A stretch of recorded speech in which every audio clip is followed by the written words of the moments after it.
These are conspiracy theories that I'm too scared to believe. So I guess Ghislaine Maxwell is just chilling in Canada right now. What the hell is this?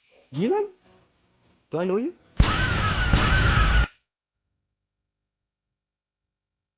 You know Ghislaine? No, sorry. No? I used to order have a pizza off of her. Oh, really?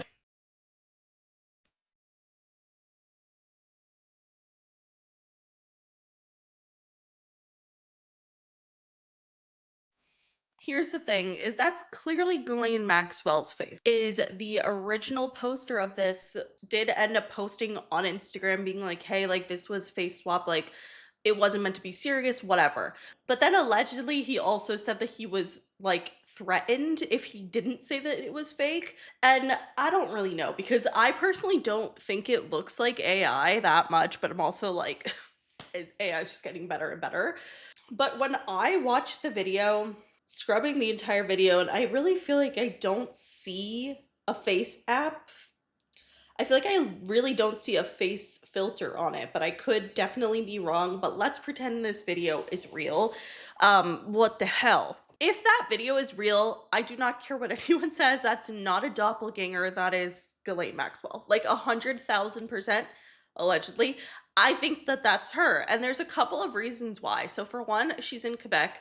And I feel like, and the thing about being in Quebec is that if someone comes up to you and speaks to you, you are automatically going to speak French back to them 99% of the time. I mean, I'm not from Quebec, but my French teacher is, and she said that people used to get mad at her for speaking English even though French was like literally her first language.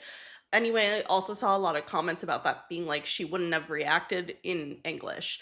For one, which although I guess you could say she's a tourist then. But either way, I think the way that she reacts to hearing Ghislaine is such an interesting concept, especially because the way the guy is pronouncing it in the video is exactly how Ghislaine Maxwell pronounces her own name when she introduces herself. And I think that part is also very important because so many people say Ghislaine in such different ways. I say Ghislaine, a lot of people say Ghislaine. I'm not sure if that's, but this person very clearly says Ghislaine, which is how I've heard her say it. Obviously, she talks back in an American accent. Obviously, she doesn't speak back with a British accent. It's unclear whether the accent is Canadian or not, but it is obviously not British, which Ghislaine Maxwell is. But obviously, she could be faking her accent. I don't know what I believe here because, like, the easiest thing for me to do is just accept that it's a face app, switching AI situation. But the thing is the guy refuses to post the original video with no face swap filter on it. And I think that's weird. A lot of people, like, he was like, it's just for the person's protection. I'm like, girl, the person didn't do anything. They didn't do anything wrong. There's no need. Like, I guess, like, yeah, it's not nice to record people in public, but when you have made so many people believe a crazy conspiracy theory and you're claiming that it's not true, release the original fucking footage. That's all I gotta say about that. I don't know. I want to hear your guys' thoughts though, because I think that in combination with the fact that the person in prison right now looks absolutely nothing like Ghislaine Maxwell, like insanely so. Like this girl obviously did not get a freaking blepharoplasty, whatever the hell it is that you get like the eyelid surgery. So how did her eyelids just completely change like that? That doesn't happen. That just does not happen overnight, and it doesn't happen while you're in prison. Sorry, that's not Ghislaine Maxwell. The fact that I believe this random bitch in Quebec is Ghislaine Maxwell more than I believe the person that they're saying is her in prison, I don't like it. I don't know. I really want to hear your guys' thoughts on this because you guys have been tagging me in this video like crazy. So do you think it's real? Let us know. All right, the next theory I want to talk about is the shrimp theory. This is a very dark, disturbing theory, and it pertains to the Epstein files, and it pertains to the idea that shrimp is a code word, I'll just say for human, for people eating them. But basically there is a conspiracy theory going around, and if you look in the context of the Epstein files, I would be surprised if this weren't true, genuinely, because there are so many strange instances of the Epstein emails having shrimp as what sounds like a code word. And when you put two and two together, It's very disturbing. So, PSA for that. So these are emails between Jeffrey Epstein and a man named Olivier Collum, and he asks Epstein, "Where are you now?" And Epstein responds, "On my island in the Caribbean with an aquarium full of girls." Weird way to put that.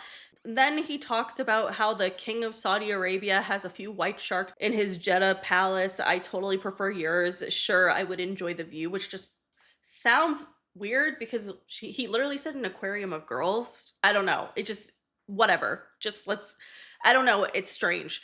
Then Epstein says, "As two are Russian, I guess some might refer to them as white sharks."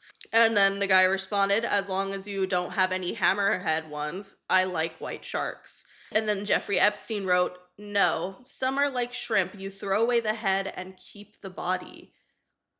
Literally, what the fuck? I don't know. Olivier responded saying, "I like shrimp, but not so much if it's too pink. Although I'm definitely more into white than into any other color. I like your philosophy." And Jeffrey said, "I can't even think of the smell of black shrimp." And then Olivier said, "We are again in agreement," which is just weird. This is just weird because I don't feel like they're talking about shrimp. I don't know. It's very, very creepy. And there's a lot more. Shrimp is clearly a code word for something. We just don't know what that is. But there is a theory that it's a code word for humans. This one to me is very interesting. So Jeffrey writes to someone that's redacted saying, "I want you to learn how to cook eggs, scrambled, poached, over easy, shrimp, broiled, baked, boiled, and sauces for it." And then whoever he's writing to responds, "What? Shrimp? Is that a joke? You know I feel sick just looking at it and smelling it in the room. It's very funny, but there's no way I could ever cook or even touch a dead shrimp. I have goosebumps just writing about touching it." I just feel like that's such a dramatic reaction to literal shrimp. I don't think that that's accurate. I don't. I mean, like, it could be, but I just feel like in this particular instance, it's a code word because shrimp is probably like the least foul smelling fish ever. I hate fish. I hate fish. I hate seafood. But the smell of shrimp doesn't make me feel sick. So I don't know. So, I mean, use your own interpretations. Now, this one I thought was very, very interesting. And again, very clear that they're using shrimp as a code word for something. We just don't know what that is. But the email includes a JPEG and a PNG of shrimp in cream sauce.jpg and then twins.jpg. But when you read it, it just gets weirder. So Redacted wrote to Epstein, "Are you feeling better? Let me know if there's anything I can do." Epstein said, "No bed. I'm laying on the floor so it can't move." I don't know what that means. Like, so I can't move, but like that doesn't make sense. You can move if you're laying on the floor. What does that fucking mean? Then the person responded saying, "Oh, poor you. I know how much you hate those stomach aches. Compilation preview, creamy shrimp? Question mark." And Jeffrey Epstein, which this part is the fucking weird part, said, "Good catch. I tried to Photoshop the cream off of the twin shrimps." What possible context would that be? Like, I just don't. It's too weird. It's clearly a code word, and I'm really scared to know what it's a code word for, honestly. And there's so many more like random little instances of people requesting shrimp over email, which I again think is weird. Could it be about literal shrimp in some circumstances? Probably. But in most of these that we just read, I don't understand how you could explain that away with, "Oh, it's just about like literal shrimp." No. But this one is to Ghislaine Maxwell, and somebody says, quote, "And Philip Levine says, you know it's true. Invite Jessica to dinner and tell her to leave the nephew shrimp at home. Wed." What the fuck does that even mean? I really want to hear your guys' thoughts on this because I just think it is very clear that this is a code word for something and it sounds nefarious regardless of the context, but I want to hear what you guys think. Do you think it really could be true? I mean, there is a lot of stuff in the files about similar things, but the fact that this is a real life thing that people were fucking doing is so obviously disturbing. But I also saw this particular TikTok of Jimmy Fallon and Jerry Seinfeld that just gave me the ick so incredibly bad. I don't like it. Pancake is to have the consistency of young human flesh. It's spongy, it has life to it. You're with a guy with brightly colored undergarments and you got soft human flesh in front of you, you're in a weird place. I'm looking forward to this. This is really, really going to be a great pancake. I just feel like I've never talked like that, and I mean, like, Jerry Seinfeld's supposed to be a comedian. What about that is funny? I don't know. I just feel like it fit in with this entire narrative, and it really fucking creeps me out. I just feel like every time I look into the Epstein files, things just get worse and worse.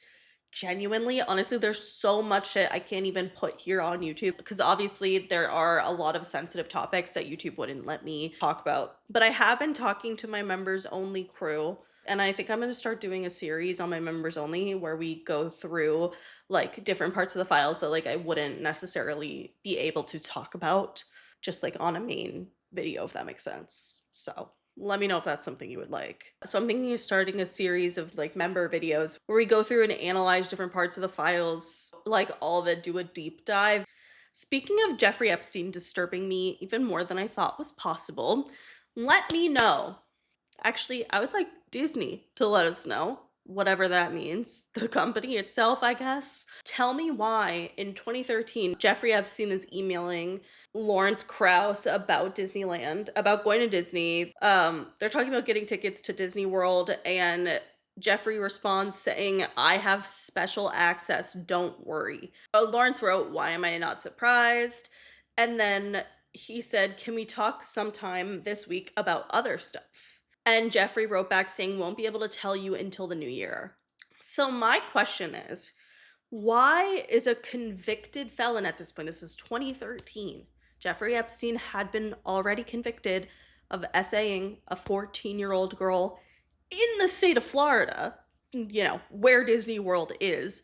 Why the fuck does he have special access to Disney World? Why is he even allowed inside of Disney World? That I like cannot believe, honestly. Honestly, it is just incredibly disturbing that that's even legal for someone who's convicted of crimes against children and are allowed to go to a children theme park. That's bananas, honestly. But not only was he allowed to go, he's claiming he has special access. So Disney, what's with that? Again, allegedly, I don't know. These are Jeffrey Epstein's words. I just feel like that's very important to talk about in regards to Disney because we have had so many different conspiracy theories about Disney over the years. A lot of people think that it's sketchy or has dark ties to the Illuminati, Club 30, the whole Club 33, the Freemasons, all of that stuff. It goes very, very deep. So the fact that allegedly Jeffrey Epstein had special access to Disney World, not liking it. I'm not. The next theory I want to talk about is kind of a follow-up on Nancy Guthrie and Savannah Guthrie, particularly about how people have been connecting this kidnapping case to the Epstein files. And at first, I kind of didn't think it made that much sense. Like, yes, Savannah Guthrie did interview a bunch of Epstein victims, including Virginia Giuffre. However, after seeing Savannah Guthrie's name in the Epstein files in the way that I did, it is concerning, and is it really a coincidence that the Epstein files were dropped and then her mom went missing just a couple days later? Is it a message? Like, if you speak out and expose what you know, people you love will be hurt. I don't know, but most of this is redacted. So, like, we don't know who it's to and from. It just says New York FBI. But they said, "Just wanted to give you a heads up. She's done another interview with Savannah Guthrie. In it, she said the following. One, she was interviewed by the FBI in 2011 by a blank. In the interview, she gave the names of all of the girls she helped to traffic. She was also interviewed by SDNY, no time frame. 3, 2 other women also told the DOJ that Epstein specifically trafficked them to, quote, other men. And 4, there were cameras in the New York City house and others where he could watch people in bathrooms and elsewhere. They plan to air it on today and this Friday's Dateline. Hope that's helpful." So clearly Savannah Guthrie is somewhat on the radar of, you know, the Epstein team. Obviously, this was in September of 2019, so that was after Epstein allegedly died. But a lot of people have been pointing fingers at the Trump administration specifically with this. I guess, like, people keep saying it's a distraction, or maybe Savannah Guthrie heard something because she was demanding the unredacted Epstein files as well. And again, she firsthand talked to several victims. So, what knowledge did Savannah Guthrie get that was not aired publicly? And that's the question. And is it worth to powerful people to want to try and keep her quiet? I don't know. And again, as I'm filming this, we have no updates on Nancy Guthrie, but hopefully she returns home safe because I can't even imagine how horrible that is. And I just feel like it's not a coincidence. I cannot believe they haven't found this person yet. Like, I think it has to be someone who has help on the inside, if you know what I mean. But let me know your thoughts. This next TikTok is about Joe Biden being a robot. I love this theory. I just think it's funny. But like when I've always thought this theory was kind of dumb, but when I saw this video, I was like, damn, I don't know. I want you to pay very close attention to the way Biden is walking through the sand here. Just keep notes in your mind how his back is, stiffness, the way he walks. And of course, he is elderly, right? At least officially. But you know how in the information that's been released in the last few weeks, there's a bit of a discussion about him? Well, check out the comparison to a literal robot. Notice the stiffness. I'm not saying, of course, he's not a... I'm thinking that he's a... No, I'm just showing you. It's crazy that this robot can, like, perfectly mimic and look like the way Biden walks. Like, maybe they designed it after him or something, because it's just such a iconic frame and stature. Is this a little bit too crazy or not? So first of all, I think I look like Biden walking in the sand. Walking in the sand is my personal hell. I don't like it. It is difficult to do. Can't imagine doing it as an elderly person. But is it weird the way that that robot is walking? Are we going towards like a future where there are robots taking over who have maybe died or was replaced or whatever?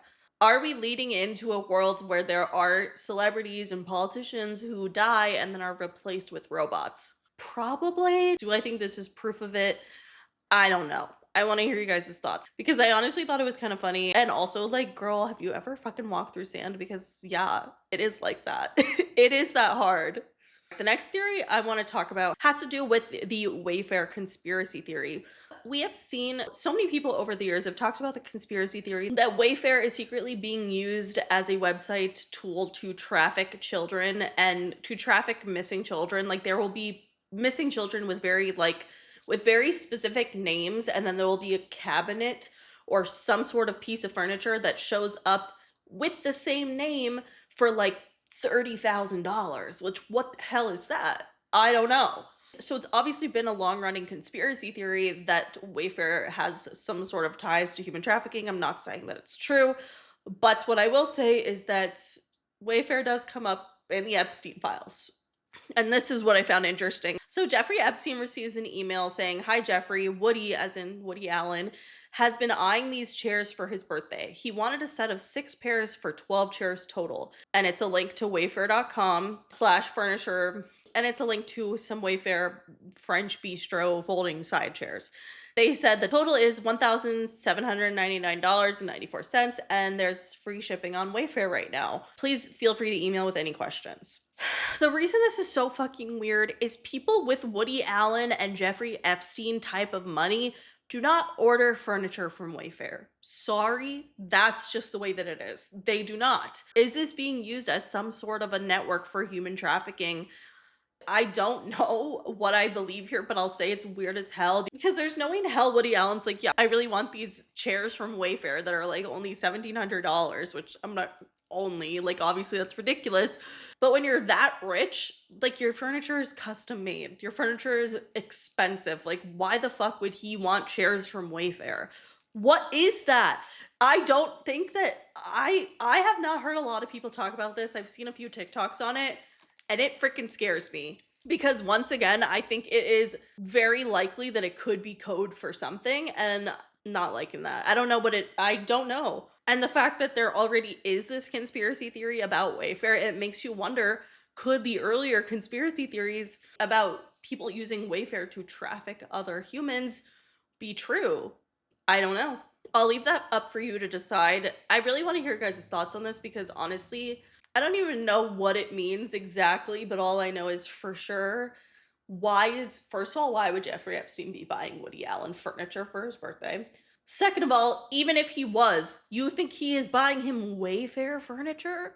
No. I kind of want to do a deeper dive on this because there are a lot of emails in the Epstein files that have Wayfair in it. So let me know if you guys think I should deep dive into this further because he had so many different emails that involved Wayfair. Some of them were like emails from Wayfair, like ads that you all have probably gotten before if you've ever bought anything from there. But I do think that it is 100% worth talking about and worth looking into because what the hell? The last conspiracy theory I want to talk about has to do with Michael Jackson and a man named Tommy Mottola. So, Tommy Mottola is a longtime music executive who was the former head of Sony Music. And people have had conspiracy theories about this guy for years because in 2002, Michael Jackson has gone on record saying that Tommy Mottola is the devil and he's this horrible person. He's tried to several times expose him and expose the music industry as a whole, and Sony specifically. And again, calling out the top executive, Tommy Mottola, who was married to Mariah Carey,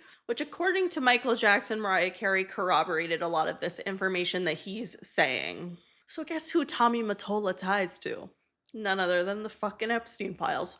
Because why wouldn't they? They all are tying to each other, and I just think it's really fucking interesting because it kind of blows the lid off of a very specific conspiracy theory that we've had for many, many years, which is the concept that Michael Jackson was possibly trying to expose something dark happening in Hollywood.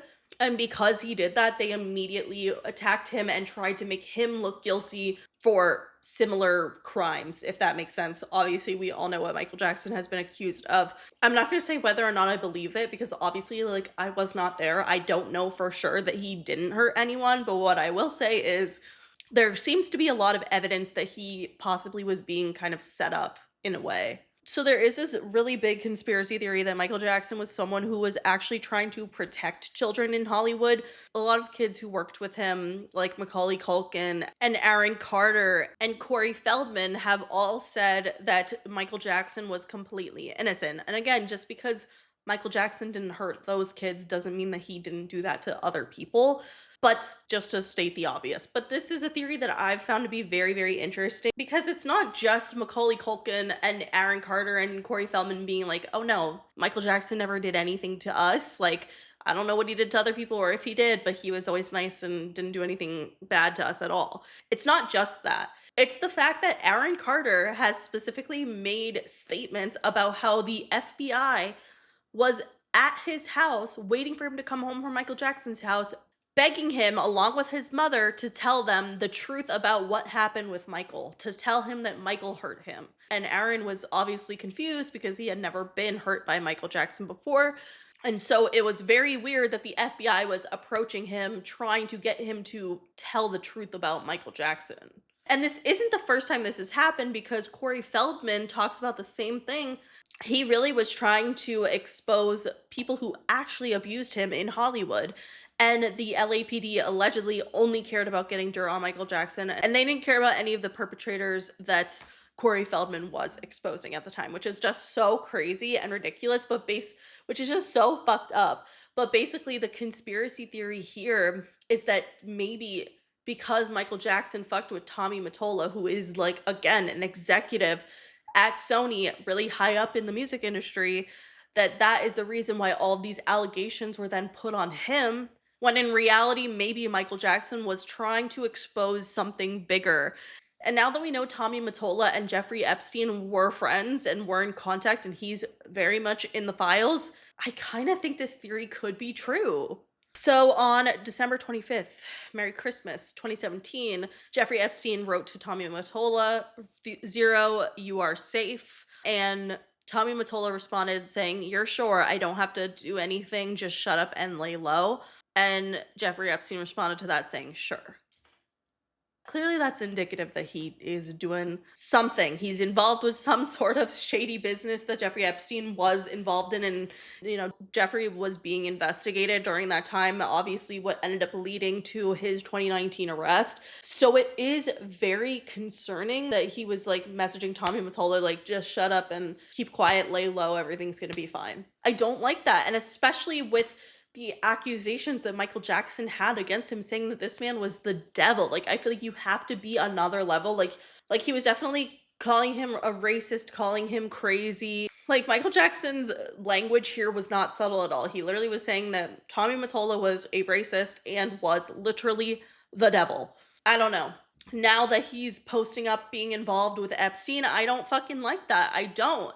And I'm like, does this corroborate the theory that kind of like really Corey Feldman and Aaron Carter have been saying for such a long time? Macaulay Culkin, you can throw him in there as well, but he hasn't spoken that much about the overall conspiracy of it and the overall of people trying to pin this narrative on Michael Jackson when really he was trying to save children from Hollywood, allegedly. I don't know, but when you look at somebody he was beefing with, that a lot of people blame for his death in general, Sony, the music industry, AEG Live, whatever you want to talk about, Tommy Mottola specifically, is now we know he's involved with Epstein. I'm not liking it. I'm not. I don't know. I want to know what you guys think here. Like, does that really prove, like, does that necessarily prove the conspiracy theory? I don't know, but it does definitely add a layer to it. I'll say that, at least. Anyway, that was a crazy rabbit hole. That is it for today's video. Again, if you guys would like to see members like exclusive videos that like I talking about stuff that I can't really show as much on here because my team constantly has to edit out so many things that I say. Like, I will yap for an hour and get a 23-minute video because I'm like, oh, we can't put that in there because of YouTube's guidelines. So definitely let me know if that's something you would be interested in. But that is it. Make sure you follow me on TikTok and Instagram and subscribe for new videos every week. And I'll see you guys later. Bye.